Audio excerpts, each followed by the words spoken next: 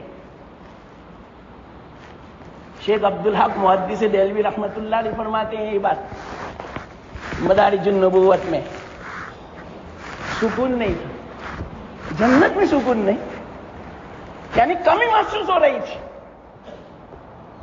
پہلے آدمی تھے, ان کو پتا نہیں تھا کہ کس چیز کی کمی ہے. جب حوا کو پیدا فرمایا نے, ہماری اماں علیہ السلام کو, ان کو دیکھتے ہی سکون نہیں. اب اس سے اندازہ لگاؤ عورت کیسی چیز ہے, جنت میں بھی سکون نہیں اس کے بغیر. تو کیوں ہمیں دنیا میں سکون نہیں ملتا عورتوں سے؟ وہ نحوست گناہوں کی سمجھنا مسلمانوں نہیں سمجھتے. لیکن یہ بات لاکھ سمجھائیں وہی ڈگر پہ چلیں گے جو ہم نے ارادہ کیا ہے. لاکھوں روپے خرچ کریں گے. بعض تو باقاعدہ کمپٹیشن کرتے ہیں, ہری بھائی کتنے دن کھلایا اس نے, اس کا منڈپ کتنے لاکھ کا تھا, اس نے کتنے لوگوں کو دعوت دی, کتنی قسم کا کھانا تھا, ہم اس سے بھی زیادہ, اور ویرائٹیز, تاکہ لوگ بات کریں. واللہ نکاح کے بعد جب اس کا ٹوٹل نکالا گیا خرچے کا 50 لاکھ ہوا, لیکن 50 لاکھ میں ایک نیکی بھی نہیں ملی, بلکہ الٹا وبال. اور جواب دینا ہوگا وہ الگ,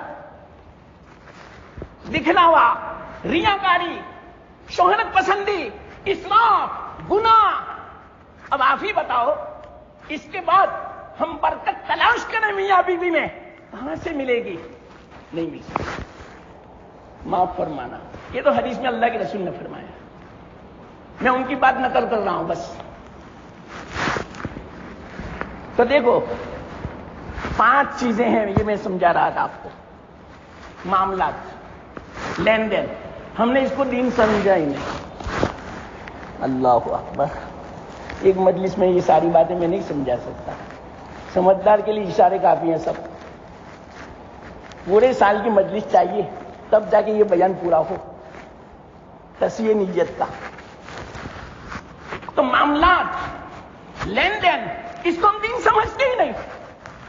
لاڑی سے سیب لیے, لاؤ بھائی مجھے 1 کلو سیب دے دو, بس لے لیے. ارے یہ بھی دین ہے. نیت صحیح کرو کہ میں کیوں خریدتا ہوں, کس طرح خریدنے کا اللہ کے رسول نے خریدا ہے, لین دین کیا ہے. کوئی غلط طریقہ میں اختیار نہ کروں. اس لین دین کے اندر اس نیت سے اگر آپ نے خریدا تو سیب بھی ملا, ثواب بھی ملا. ہم اس کو سمجھتے ہی نہیں. اور غلط آپ نے جو خریدا سیب, دکان والے نے, لاڑی والے نے رکھا تھا اور آپ نے اپنی طرف سے ایک بار لگا دیا اور زیادہ, یوں کہا کتنا کم تولتا ہے, آپ کے لیے حرام ہو گیا. 5 سیب آپ نے حلال تھے اور 1 سیب اس طرح آپ نے ڈال دیا, سب حرام ہو گیا.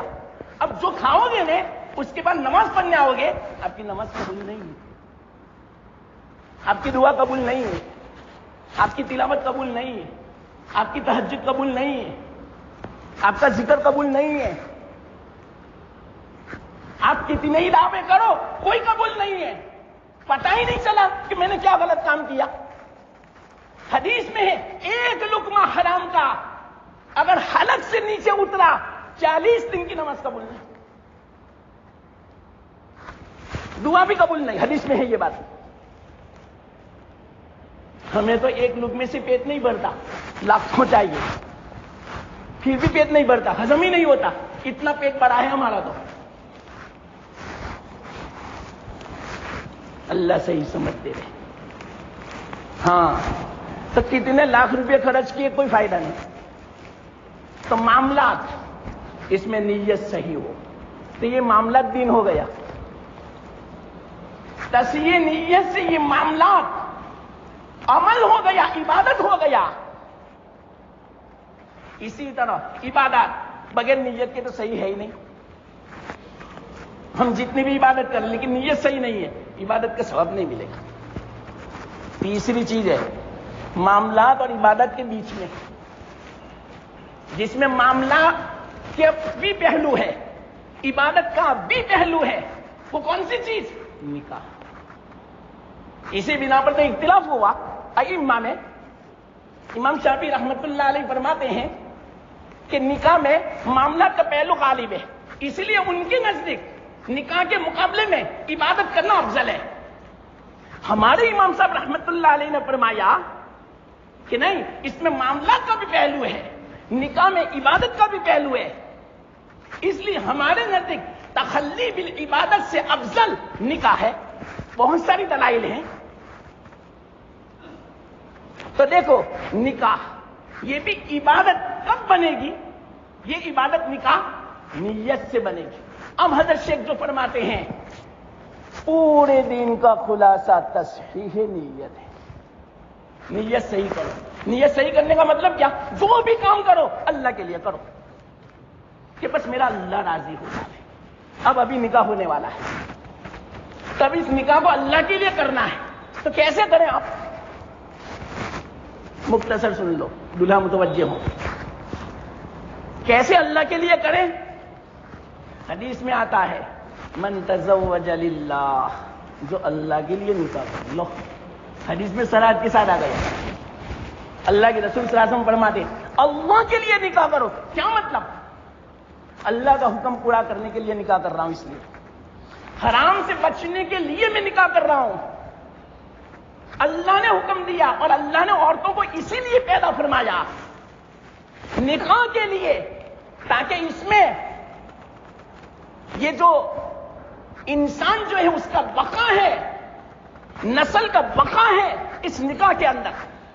اگر نکاح نہیں ہوگا یہ دنیا کا وجود مشکل ہو جاوے، دنیا کا وجود ختم ہو جاوے، نکاح کے بغیر ہو ہی نہیں سکتا۔ اولاد وجود میں آتی ہے اور پھر بعد میں ان کی اولاد، اولاد کی اولاد، اس طرح یہ سلسلہ چلتا رہے گا دنیا میں، نکاح کے ذریعے سے، حرام طریقہ نہیں۔ ہاں، تو ہم یہ نیت کریں اللہ کے لیے، میں نہیں، اللہ کا حکم پورا کرنے کے لیے، نیک صالح اولاد وجود میں آوے، اس بنا پر اللہ مجھے حرام سے بچاوے، گناہوں سے بچاوے، میری زندگی پاک دامنی والی بن جاوے، اس لیے میں نکاح کرتا ہوں۔ اس کو بولتے من تزوج للہ، ہو گیا اللہ کے لیے نکاح۔ اب اس کا کیا فائدہ ہوگا معلوم؟ یہ فائدہ بھی میں آپ کو بتا دوں۔ آپ اس نیت کے بعد اس کی پوری زندگی 24 گھنٹہ عبادت کا ثواب لکھا جائے گا، چاہے وہ دنیا کے کام میں مصروف ہو، چاہے وہ سو جاوے، چاہے وہ ملازمت کرے، چاہے دکان میں بیٹھے، لیکن اس کا نکاح تو باقی ہے، تو نکاح کا ثواب تو ملتا ہی رہے گا۔ یہ عجیب عبادت ہے، اللہ صرف نیت سے ہوا۔ اس سے پتا چلا ہمارے علماء نے ایک عجیب بات بیان فرمائی، ہمارے اسلام میں دو چیزیں عجیب و غریب ہے۔ کون سی دو چیزیں؟ ایک چیز ایسی ہے جو موجود کو معدوم کر دے رہے، دوسری چیز ایسی ہے جو معدوم کو موجود کر دے رہے۔ مثال کے طور پر معدوم ہے، نہیں ہے، وجود نہیں ہے، اس کا وجود ہو جاوے۔ مثال کے طور پر حدیث سے میں آپ کو مثال سمجھاتا ہوں۔ دنیا 4 قسم کے لوگوں کی ہے، لمبی حدیث ہے، ابھی وقت نہیں ہے تفصیل کا۔ اللہ کے رسول صلی اللہ علیہ وسلم نے فرمایا دنیا 4 قسم کے لوگوں کے لیے ہے۔ ان میں سے ایک قسم میں آپ کو بتلا دوں کہ اللہ نے جس کو بہت مال دیا، اللہ کے راستے میں بہت خرچ کرتا ہے اللہ کے لیے، اللہ اس کو بہت ثواب دے گا۔ دوسری قسم ایک وہ آدمی کہ جس کو اللہ نے مال نہیں دیا، لیکن وہ مالدار کو دیکھتا ہے، اللہ کے راستے میں خوب خرچ کرتا ہے، مسجدیں بناتا ہے، غریبوں کی مدد کرتا ہے، ہسپتال بناتا ہے، بیماروں کا علاج کرواتا ہے، مسکینوں کا علاج کرواتا ہے، غریبوں کی لڑکیوں کی شادی کروا دیتا ہے، بہت سب نیک کام کرتا ہے۔ اور ان کو دیکھ کر، مالدار کو دیکھ کر غریب کو لالچ پیدا ہوئی، کاش کہ میرے پاس بھی مال ہوتا تو میں بھی ایسا ہی خرچ کرتا، بس صرف یہ ارادہ کیا۔ حدیث میں ہے اللہ کے رسول صلی اللہ علیہ وسلم نے فرمایا یہ غریب یہ مالدار دونوں برابر ہے ثواب میں۔ مالدار کو جتنا ثواب ملے گا اتنا ہی ثواب اس غریب کو ملے گا۔ یہ کرشمہ کس کا ہے؟ نیت کا ہے۔ یہ مثال دی میں نے کون سی؟ معدوم کو موجود کر دے، اس غریب نے اللہ کے راستے میں خرچ نہیں کیا، معدوم ہے، مال بھی نہیں، خرچ بھی نہیں کیا، لیکن معدوم کو موجود کر دیا پھر بھی ثواب ملا، ثواب موجود، اس کو بولتے معدوم کو موجود اور موجود کو معدوم۔ مثال کے طور پر آدمی بہت گنہگار ہے، اس کو احساس ہوا، اللہ کی طرف اس نے رجوع کیا اور یوں کہا اللہ مجھے معاف فرما دے، دل سے کہا، 1 منٹ میں معافی مانگی، اس کے نامہ اعمال اتنے گناہوں سے بھرے ہیں، زمین آسمان کا بیچ کا خلا گناہوں سے بھر جاوے، لیکن اتنا کہا حدیث میں ہے رب اغفر لی، کہ اللہ مجھے معاف فرما دے، تو جتنے گناہ موجود تھے معدوم ہو گئے، ختم، 1 منٹ میں معدوم۔ تو 2 چیزیں ہماری شریعت میں ایسی ہے جو کسی شریعت میں نہیں۔ تو نیت کا کرشمہ آپ نے دیکھا، نیت ہم نے اچھی کر لی نکاح میں تو پوری زندگی عبادت کا ثواب۔ اچھا دوسری نیت کیا کرے؟ چلو وقت ہو گیا، دوسری نیت کیا کرے معلوم؟ حدیث میں ہے جو نکاح اس لیے کرے تاکہ اللہ مجھے پاک دامن بنا دے، اللہ فرماتے ہیں میرے اوپر لازم ہے اس آدمی کو میں پاک دامن بنا دوں گا۔ صرف 2 نیت ہوئی، الارم بج گیا، اصل باتیں تو نہیں ہوئی، ہاں سب باتیں ادھر آپ پر، میرے ذمے آپ کے لیے۔ میں نے کہا 1 سال چاہیے اس بات کو سمجھانے کے لیے، اللہ نے جو کچھ کہنے کی توفیق دی مجھے آپ کو سب کو عمل کی توفیق عطا فرمائے۔ وآخر دعوانا الحمدللہ۔